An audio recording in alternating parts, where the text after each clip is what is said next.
今天我们聊一聊山姆·奥特曼，这是 OpenAI 的 CEO。最近连续看到2篇重要的新闻，都跟他有关，值得我们深入来挖掘一下这位科技界的新一辈的领军人物。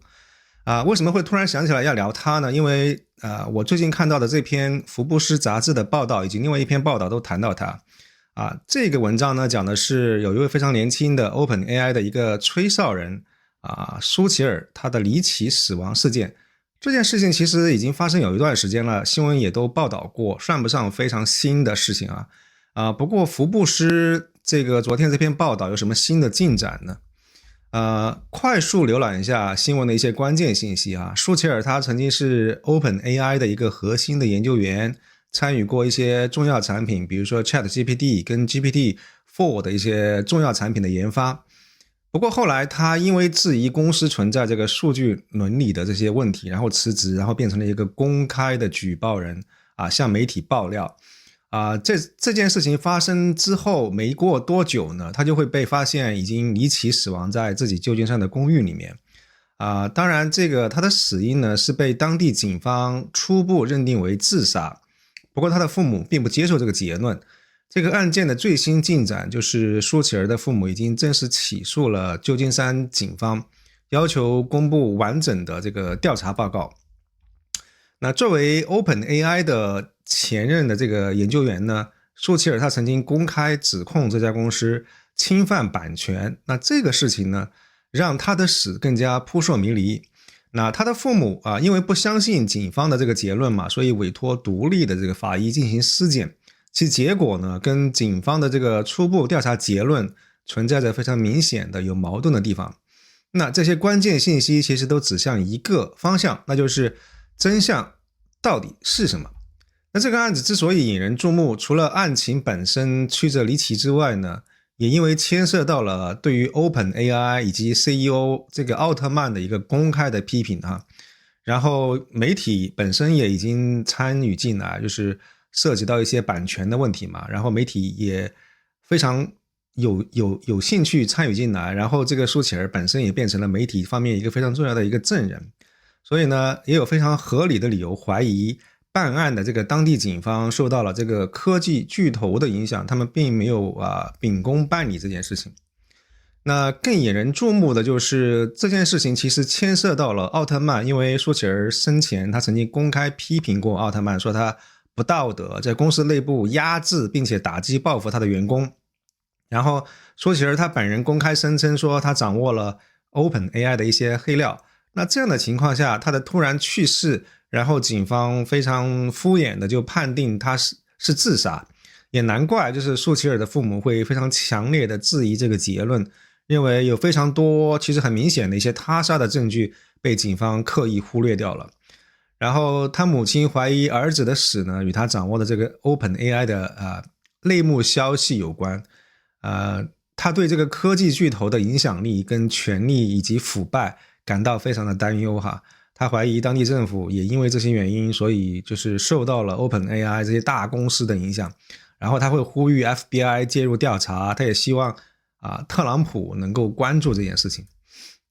那说起奥特曼，那我就不得不提到2天前这个纽约时报的另外一篇报道，文章为我们解开了1-2周以前这个特朗普刚刚上任的时候，和几个这个 AI 界的大佬共同揭晓一个叫做 Stargate 星际之门这个5000亿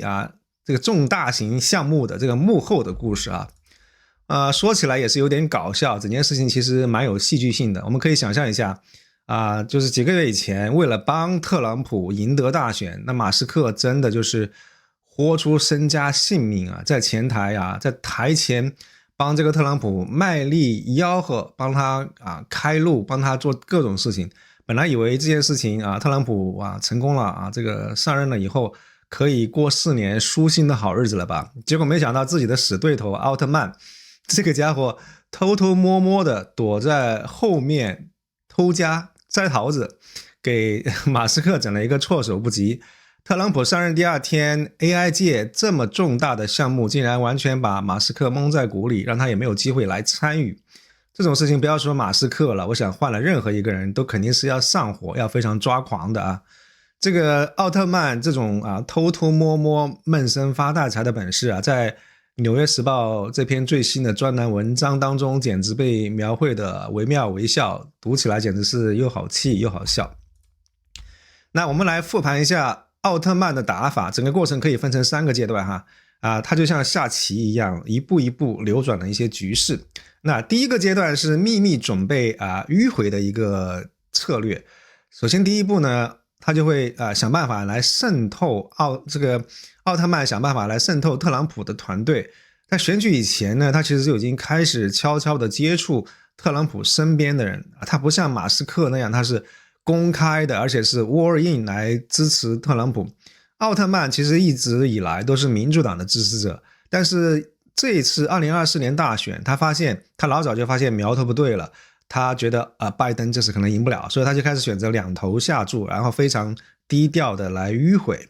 第二步呢，就叫借力打力，然后建立关系，通过与这个特朗普的盟友，比如说这个州长这个Oracle 的艾里森跟这个软银的孙正义，跟这些人的关系，让这些人牵线搭桥以后呢，这个奥特曼最终就能够接触到特朗普的一个核心团队。然后第3步就是精心策划，投其所好有机会跟这个特朗普直接通电话以后呢，这个奥特曼他没有讲大道理，而是抓住特朗普这个人的一些特质，就是他非常喜欢搞一些大新闻，喜欢做一些大交易喜欢用跟中国竞争这些东西做一些噱头抓住特朗普的这些特质，这个奥特曼就用什么通用人工智能 AGI 能够在你的这个4年任期内实现这个非常宏大的一个愿景，以及用一些星际之门5000亿美金好多个这个数据中心在全美各地成立，这种巨额的投资计划来成功的引起了这个特朗普的兴趣。然后呢，第2个阶段就是抓住机会借力上位的这个阶段。那这些活动主要是集中在特朗普就职典礼期间以及前后抓紧时间穿插进行。首先第一个就是要选好时机制造惊喜了，就是当然最好就在特朗普刚刚上任的时候，这个时候还处于政治蜜月期的时候这个时候公开宣布星际之门是最恰当的时机，而且要公开的对特朗普表示欣赏和感谢，这就相当于是雪中送炭，然后把特朗普让他有机会把这个星际之门这个重大项目作为自己的政绩来宣传，然后刚好也跟他们做这个宣传，对不对？其实说起来，这个星际之门这个项目其实他们已经在私底下已经运作好几个月大半年了，对，但是他就刚刚要选在这个特朗普上任的时候来宣布，他们是非常有心机来算计过的。另外一点就是要公开表示支持，然后巩固成果在白宫的这个记者招待会上面，他这个很明显特朗普你肯定要出面来站台，然后奥特曼他也会跟其他几个大佬一起配合特朗普的这个宣传，来进一步加强了 OpenAI 跟特朗普这个新政府的合作关系，也把这个星际之门这么重大的一个项目跟特朗普政府紧紧绑在一架战车上。对，然后发布会进行了以后，就进入第3个阶段，巩固战果，然后应对挑战的阶段。这个时候呢，后期其实马斯克非常不爽，他对于这个星际之门公开发出质疑，到底你是不是真的有5000亿美金这么多还是说你其实就是瞎扯淡。然后后来也很快就是来自中国的这个 AI DeepSeek 也开始挑战，然后很多人就会质疑说，人家这个 DeepSeek 只用了600万美金就能做到这么多事情，你要5000亿美金，你这是搞笑嘛？就是面对这些质疑跟挑战奥特曼他没有直接对抗而是面对大众也说 DeepSeek 也是采用一个就是非常低调的一个回应。因为当时有很多人就说你看 DeepSeek 人家才是真正的 OpenAI， 你 OpenAI 其实应该改名字叫 Close AI。 面对这些嘲讽其实奥特曼他也选择比较低调的回应说我们可能站在了这个错误的一边，对不对？所以这个也是非常有技巧的，就是主动示好，然后回避冲突跟质疑，避免把这个事态扩大化，它是非常好的一个应对的策略。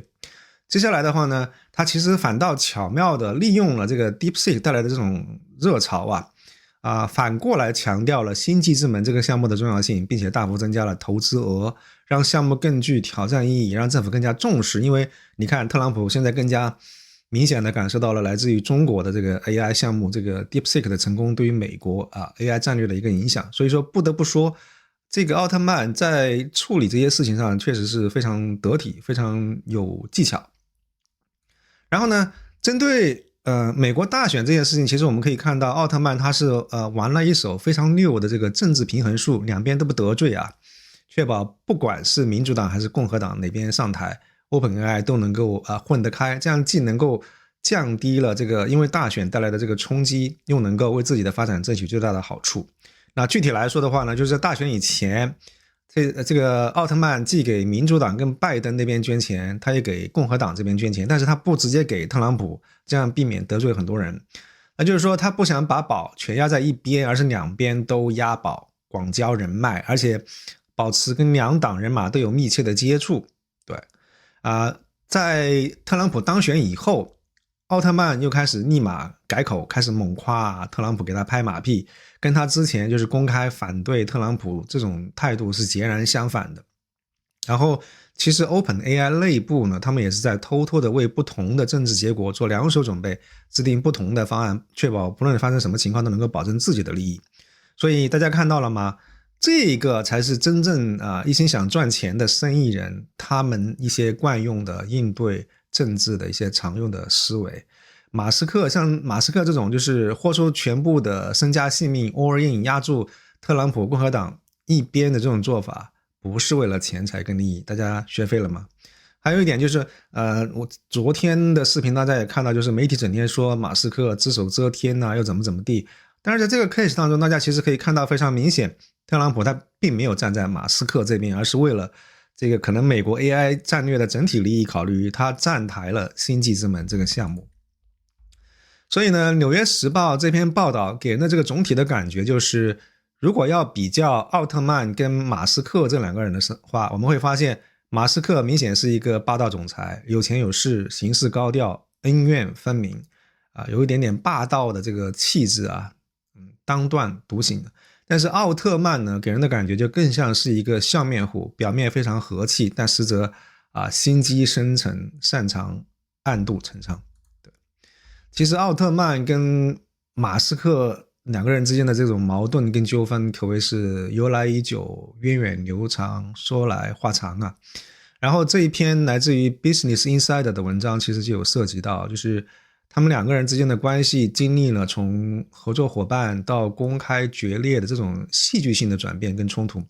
两个人曾经共同创立了 OpenAI，但最终因为这个理念不合分道扬镳，而且走上了这种公开冲突跟法律对抗的这种道路。那这篇文章讲到的就是拜登政府的司法部跟联邦贸易委员会曾经就是在他卸任以前发布了报告，点名微软跟 OpenAI 这种合作模式存在一种垄断的问题就是这份报道是拜登在卸任前才专门发布，我觉得在某种程度上算是送给老马这个反拜登阵营的一个礼物那这个报道里面特别提到了一个叫做交叉董事的概念，就是有人同时在微软跟 OpenAI 的董事会里面任职，这种人事的这种任命呢，其实会导致不公平竞争。所以马斯克呢就利用了拜登发布的这个报道来起诉奥特曼，说他背叛了 OpenAI 最开始这种非盈利的这种性质的这个企业的一个创办的宗旨。那现在反倒跟微软一起搞到一起搞垄断。那微软为了和 OpenAI 合作呢，投了130亿美金，还独家使用 OpenAI 的技术，所以其实的确是跟他们当初就是从马斯克这边搞到几千万美金的这种所谓的愿景相去甚远那说起来，马斯克跟奥特曼也算是相爱相杀，由爱生恨，反目成仇，各种狗血剧情都拉满了。2015年马斯克跟奥特曼共同创立了 OpenAI， 他们的目标是开发对人类有益的人工智能。那马斯克其实这个名字就是马斯克想出来的，他想法就是做一个开源的，让所有人都能够从这种人工智能项目当中受益的。所以他早期因为这种理想主义的情怀投入大量资金，但是后来呢 OpenAI 的发展方向跟马斯克的想法越来越不同两个人也产生了根本性的分歧。2018年，马斯克因为这个领导权跟这个发展方向的问题，他离开了 OpenAI 董事会。据说当时他想把 OpenAI 跟特斯拉合并，或者由特斯拉来控股，不过被奥特曼拒绝了。到2024年的时候呢，就马斯克正式起诉 OpenAI， 指责他违背了最初的这种非盈利的使命，转而跟微软合作，变成了盈利跟垄断的这种公司哈。然后马斯克也不断的指责奥特曼，他把这个盈利利润看得比这个公共安全更重要，而且违反了当初的这个口头合同。马斯克也还尝试想要阻止 OpenAI 的重组，他认为这个可能会导致OpenAI 在人工智能领域的一个垄断。那当然他们在公开场合也会互相攻击了，就马斯克经常在社交媒体上，尤其是在推特上嘲讽奥特曼，然后批评 OpenAI 的这个道德问题。奥特曼呢，他也指责马斯克，不管是明里或者暗里去嘲讽他是恶霸。不过他也不得不承认马斯克是一位伟大的企业家了。对，那说实话 GPT 刚刚出来那会儿呢，我也曾一度认为奥特曼这个小子有可能会是下一个乔布斯或者是下一个马斯克。只不过呢，事情的进展包括后来这个狗血伦理剧的这个情节，还是闪瞎了我的钛合金的狗眼。最夸张的就是他自己的亲妹妹指控被哥哥奥特曼强奸，然后新闻周刊的这个文章就是其中一篇报道啊。简单来说就是安妮指控他的哥哥山姆奥特曼从他3岁开始一直到12岁，连续10年持续性侵他，包括强奸，然后频率高到每周都要好几次。他说这个呢给他造成了非常严重的心理创伤，包括 PTSD 跟这种抑郁症，严重影响他的生活所以他赶在这个罪案的时效到期以前几天提起了诉讼，要求巨额赔偿。但是呢，奥特曼跟他的父母以及他的2个哥哥都立刻否认了这些指控，说这个完全是虚假的指控，并且把这个指控呢归咎于安妮她本身精神健康的问题他们的意思就是说呢，从一开始全家都一直在经济上资助安妮，但是这个妹妹呢贪得无厌，永不知足，所以呢这些无端的指控就是为了想从哥哥山姆奥特曼这里榨取更多的钱财。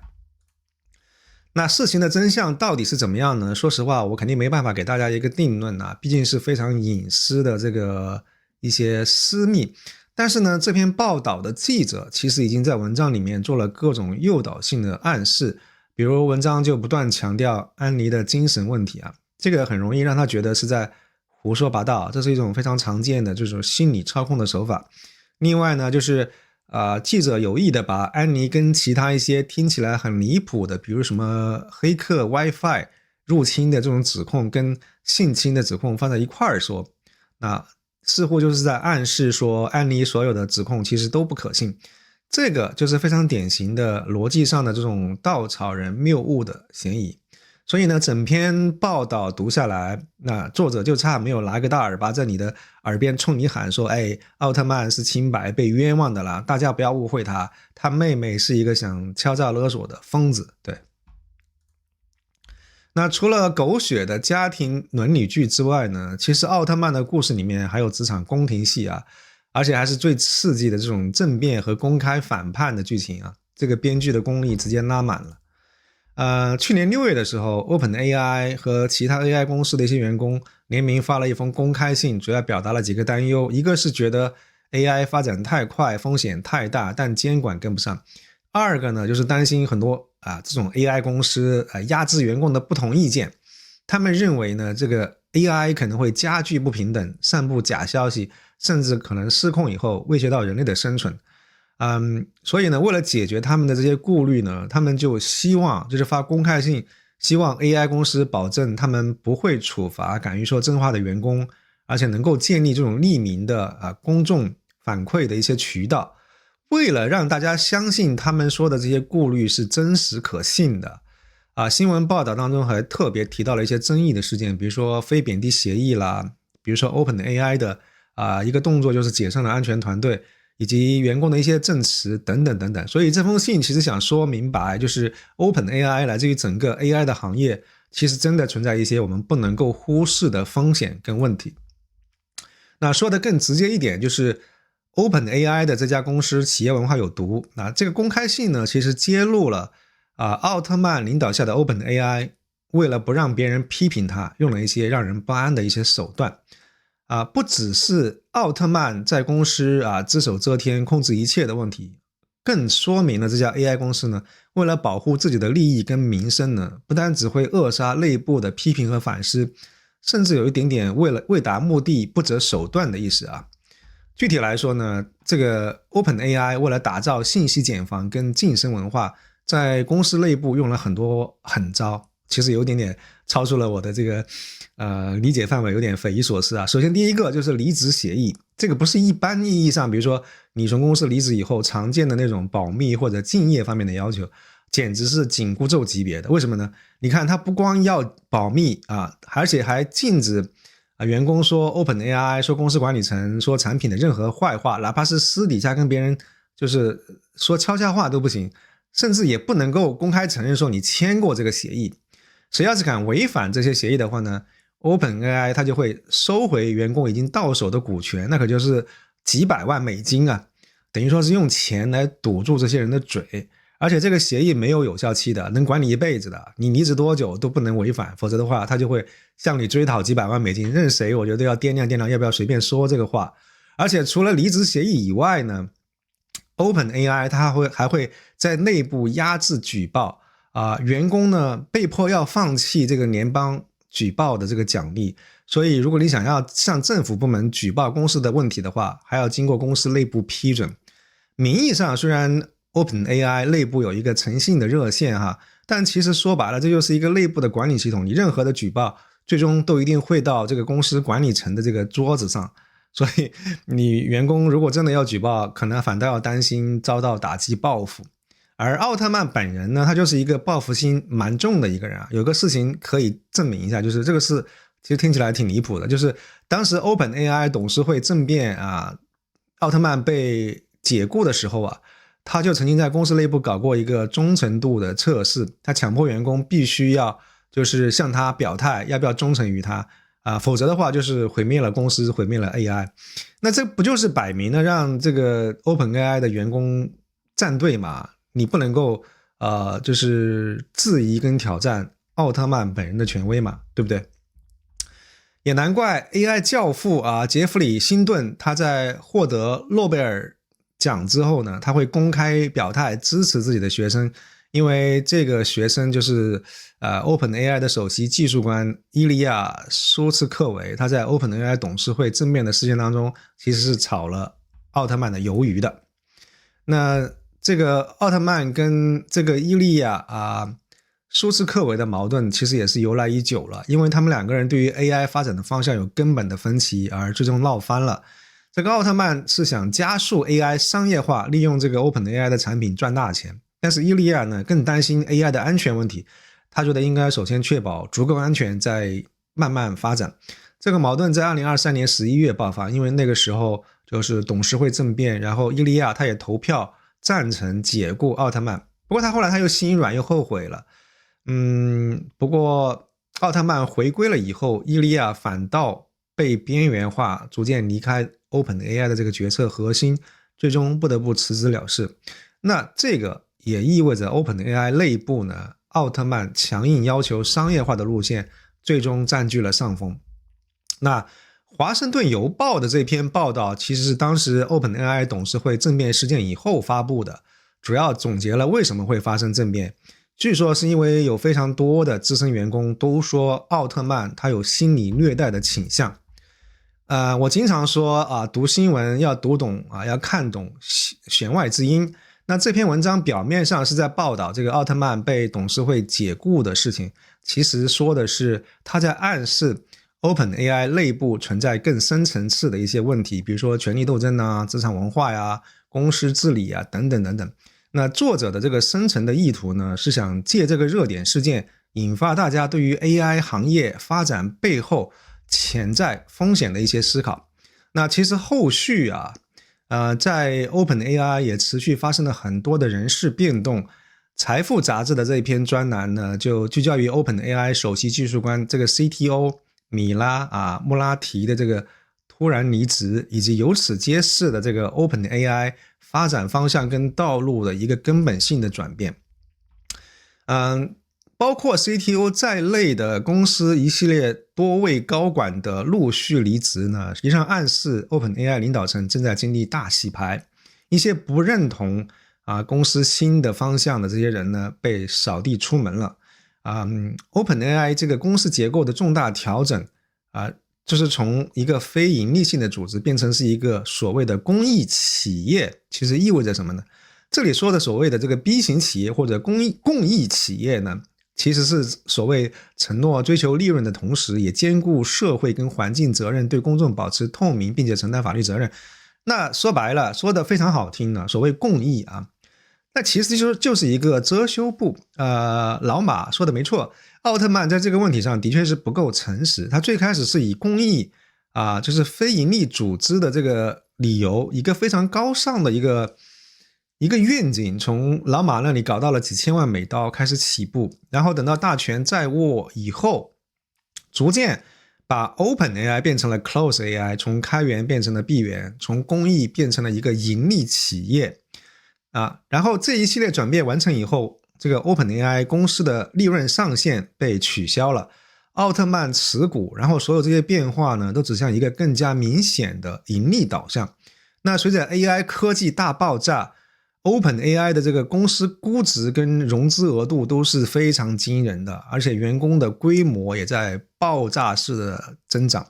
整个公司的企业文化已经完全面目全非了。所有这一切都是发生在奥特曼被董事会炒鱿鱼之后又戏剧性回归的这么一个背景底下。那财富杂志这篇报道的字里行间其实隐藏着作者更深层次的担忧，他想通过 CTO 辞职事件这个事情的报道传递一些信息，就是暗示 OpenAI 已经堕落了，不再是当初那个怀揣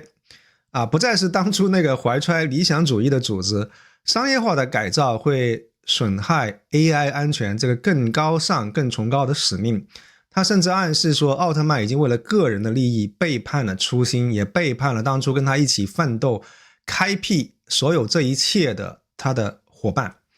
其实吧，我们可以想象得到 OpenAI 这种转型并非孤立历史上很多的初创的科技公司，他们在完成颠覆性的技术抢占了市场以后，虽然初创的早期他们往往带走非常浓厚的理想主义的色彩，但是随着公司的规模扩大跟这个资本介入以后，最终都不可避免的走向了商业化，得了大公司病。最典型的我想就是曾经号称永不作恶的谷歌。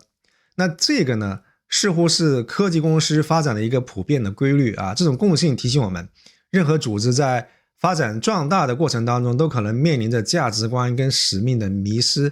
我们一定需要就是提醒自己不忘初心，提醒我们自己当初从何而来。让我们还是把故事的最后呢，把目光收回来，放到这个 OpenAI 吹哨人的身上。半年前的话呢，其实纽约时报曾经采访过他，也报道过他的故事，当然那个时候他还在世上。那如果只是一个普通的离职员工对于前公司的老板或者是一些各种原因有一些抱怨或者有一些控诉的话，我想多数人不会太在意。但是如果这个事情涉及到 OpenAI， 它涉嫌侵犯很多大媒体的一些版权，而刚刚好这个吹哨人是非常关键的这种版权官司的人证的话，那你想想看，如果这么多媒体联合起来，这个版权的这个官司是足以让 OpenAI 跟奥特曼吃不消的。所以这个事实呢，的确是坐实了这个坊间流传的阴谋论的其中一个灭口的理论，就是说这个吹哨人舒淇尔他掌握了 OpenAI 侵犯版权的证据，那个失踪的 U 盘里面其实就有奥特曼不想在法庭上看到的东西，所以这个就是舒淇尔离奇死亡的根本原因。那除了动机的揣测之外呢，其实罪案现场的这些发现点也是疑点重重。虽然旧金山法医办公室裁定这个舒淇尔是死于自杀警方最初的报道说没有发现有他杀的证据，但是呢，因为舒淇儿的父母强烈质疑这个自杀的结论因为他们说他们的儿子死之前其实心情很好，又出去 hiking 根本不像要自杀，所以他们要求 FBI 介入调查。然后家属委托进行的这个私人的尸检报告也说，这个显示舒淇儿的身上有挣扎的痕迹，然后头部有受伤的这种状况。然后调查人员也发现他的公寓被翻得乱七八糟，有一个装有关键数据的 U 盘失踪了，而且公寓楼也没有监控摄像头，现场发现的血迹非常多，但是溅射的这种分布与自杀的理论严重不符，而且独立的尸检也显示这种枪击的角度跟自杀的这种情况是不吻合的，而且他头上有其他的伤痕，地板上还发现了不属于他本人的陌生人的假发。所以呢，事发以后，马斯克第一个公开表态说舒淇儿死的蹊跷，他也在推特上转发了对舒淇儿母亲的这个采访的视频，让更多人知道了这件事情，而且他一直发声质疑官方所谓自杀的这个结论。而媒体人呢塔克·卡尔森，他也在自己的这个播客节目当中专访了舒淇儿的妈妈，让他有机会面向公众来解释这个案件的这个疑点。节目当中提到有一个细节，就是舒淇儿妈妈她报案之后仅仅过了10分钟，或者说这些警察来到罪案现场以后没过多久吧，就已经可以下断定说是自杀。然后卡尔森直接评论说，这个警方的调查实在是太敷衍太草率了。所有围绕奥特曼的各种新闻报道，其实给我们勾勒出了一个更全面更立体的这个明星 CEO。 他不仅仅只是一个就是受很多人敬仰的商业领袖，其实也是一个复杂多面而且有争议的人物。一方面呢，你不得不承认他的确是有远见有行动力带领 OpenAI 在人工智能领域取得了很多突破性的这个进展，让 AI 技术更普及，包括我自己在内也在使用他们的产品，改变了这个人跟机器的互动方式。所以他的确是一个很厉害的，尤其是在科技领域，在人工智能这个赛道里的商业领袖，这个毋庸置疑。他成功的把 OpenAI 从研究机构变成了一个价值1000亿美金的商业公司，虽然这个改变了初衷，但从商业的角度来说的确很厉害。但是另外一方面，关于他的这些负面的新闻层出不穷妹妹安妮的这个性侵的指控是严重的损害了他的名声，不管这个事情是不是真实发生过的确很少在其他的商业领袖看到这么狗血的事情另外，他在公司内部压制不同的意见，以及让 OpenAI 的商业化带来了就是很多的这种伦理问题道德问题然后董事会的权力斗争以及他跟马斯克的决裂，都表明他是一个有争议的强势专断的这个领导者。然后吹哨人舒淇儿的离奇身亡事件呢，更是让奥特曼是否真的涉嫌犯罪这个疑问在公众的脑海里面久久挥之不去。那在 AI 快速发展迭代的今天，奥特曼本人跟 OpenAI 的未来，以及围绕他们产生的一些争议，都会对于科技行业对于社会产生非常久远的一些影响。更加不要说不久的将来是不是真的会产生 AGI， 甚至产生超级人工智能，那你如果处理不好，是会对人类的整体的命运产生非常负面的影响。这里是艾森的频道请记得点赞并关注我的频道祝你有心情愉悦的一天，谢谢。